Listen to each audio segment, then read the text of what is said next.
안녕하세요. 대치동 논술혁명 박기호 선생님입니다. 자, 오늘 영상은 연세대를 준비하는 수많은 N수생들한테 던지는 메시지입니다. 수능 체제가 없어졌습니다.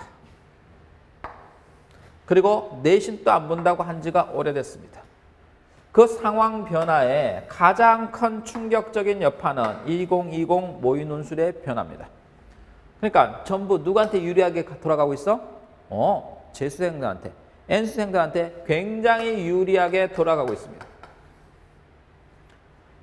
자, 그러면 재수생들 중에서, N수생들 중에서 또는 이미 반수생들, 그리고 대학 재학생들, 대학에 다니는 재학생들 중에서 연대 논술을 치를 준비를 할 겁니다. 그러니까 제2의 편입 시험이 돼버린 겁니다. 자, 이 내용을 듣는 고3들은 굉장히 실망할 겁니다. 자, 근데 이제 고3들 중에서 연대 논술을 덤비는 학생들은 일단 공부가 돼 있는 학생들. 자, 이제 재수생들 중에서는 왜 그렇게 이야기하냐면 고3들은 이게 수능 공부도 해야 되잖아. 근데 이제 우리 N수생들은 특히 반수생과 대학 재학생들은 이거 수능 공부랑 관련 없는 학생들도 되게 많거든. 그래서 시간을 좀 잘 활용할 수 있기 때문에 그래. 그리고 자, 일단 여기서 수능 체제가 폐지되고 내신도 안 보고 2020 모의논술 변화 중에서 제일 큰 건 이거라고 했어. 왜? 이거 아닌가요? 맞아. 이거는 양적인 확대야. 양적인 확대. 사람들을 양적으로 이렇게 많이 끌어모은 거야. 이렇게 시험 칠 사람들은. 근데 2020 모의논술의 변화는 질적으로 딱 될 사람이 딱 정해지고 한정되는 효과가 있어. 이만큼 양이 됐지만 딱 질적으로 요만큼만 요 안에서 실질적인 의미를 만들어내기 때문에 중요한 상황 변화야.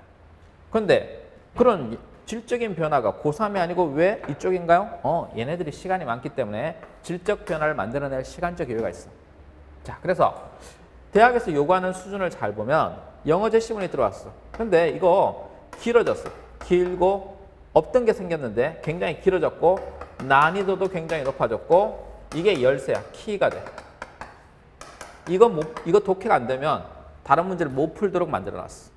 그래서 이 영어 제시문에서 어떻게? 그냥 성패가 좌우될 거다.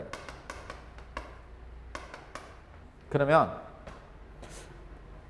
고3일 경우에는 뭐 영어 1, 2등급이면 독해를 되겠지만 우리 3등급만 돼도 영어 버벅거리고 4등급 되면 독해가 어려워질 거다. 이렇게 생각해 나는. 그럼 이제 재학생들, 대학 재학생들은 대학 가서 계속 영어를 봤을 거 아니야. 영어 공부를 했고 원서를 읽었을 거야. 그래서 영어 제시문이 훨씬 또 좀 쉬울 거야. 대학 영어가 또 좀 더 난이도가 있잖아.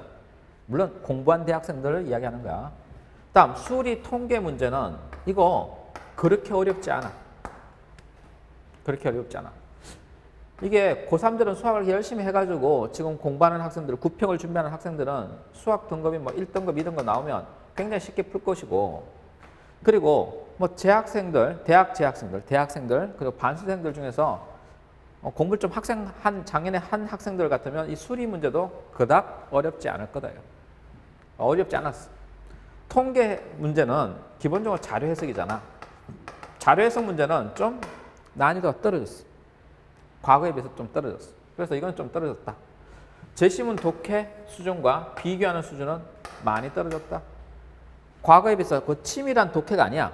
치밀한 독해가 아니고 영어가 들어가면서 2시간 이란 시간 안에 사실상 내문항이야.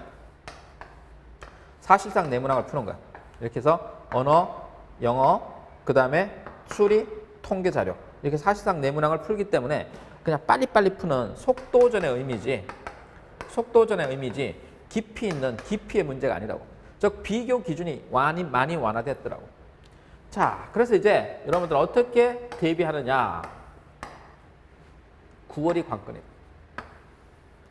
9월에 기본적인 독해력을 다시 업시켜라. 재점검해라. 그동안 놀았을 테니까 재점검해라. 그리고 3자 비교 분석하는 문제, 이 문제 여전히 강세를 띠고 있다.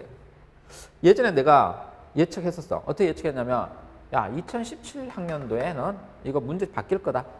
그래서 바뀔 거라고 했는데 바뀌었어. 그래서 그때 예측한 게 4자 비교가 아니라 3자 비교가 아니라 2자 비교에서 비판하는 거 나올 거다 해서 변형된 유형이 나오는데 이거 변형된 유형 나올 수 있지만 연대는 항상 변형된 유형을 가끔씩 내서 한 2년마다 한 번씩 냈단 말이야. 근데 3자 비교에 대한 비교가 또다시 보이니까 이거 연습해라. 다음 평가와 비판 문제. 평가와 비판 어떻게 하느냐. 이거 사례에 대해서 평가하는 걸로 나왔으니까 새롭게 나온 유형이니까 이거 준비하자.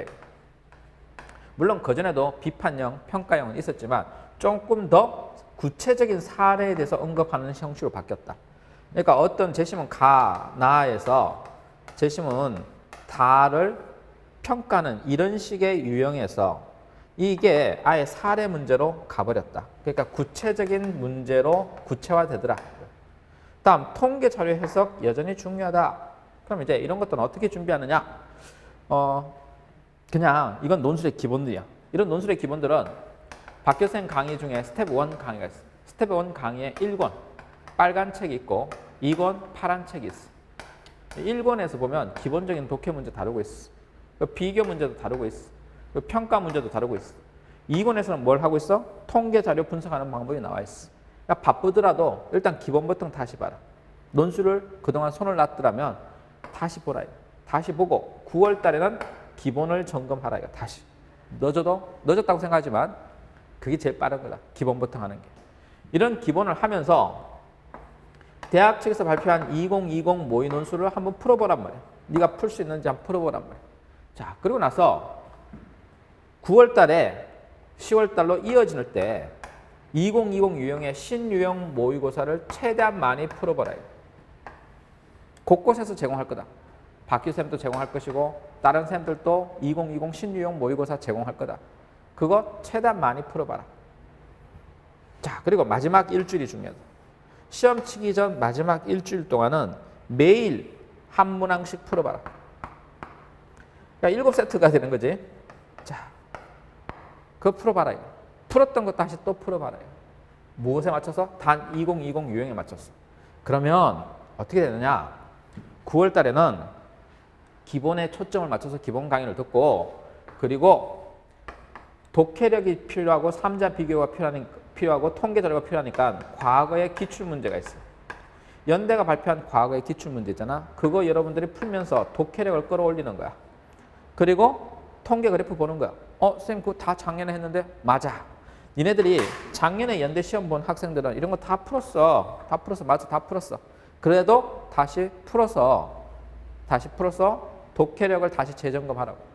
그리고 나서 빨리 보면 빨리 그게 재점검되면 2020 유형의 모의고사를 여기서 풀고 9월 달에 풀고 늦게 점검이 되면 이때 풀어도 된다고. 시간적으로 이게 10월 13일이니까 얼마나 시간이 있니? 한 2주 정도 시간이 있지 않니? 12일은 시간이 있지 않냐고. 12일은. 그동안 신유형 모의고사 나와봤자 몇 개 나오겠냐고. 곳곳에서 예상 문제 만들어도 몇 개나 만들겠냐고. 그래서 그거 다 풀어볼 수 있다고. 시중에 나와 있는 거.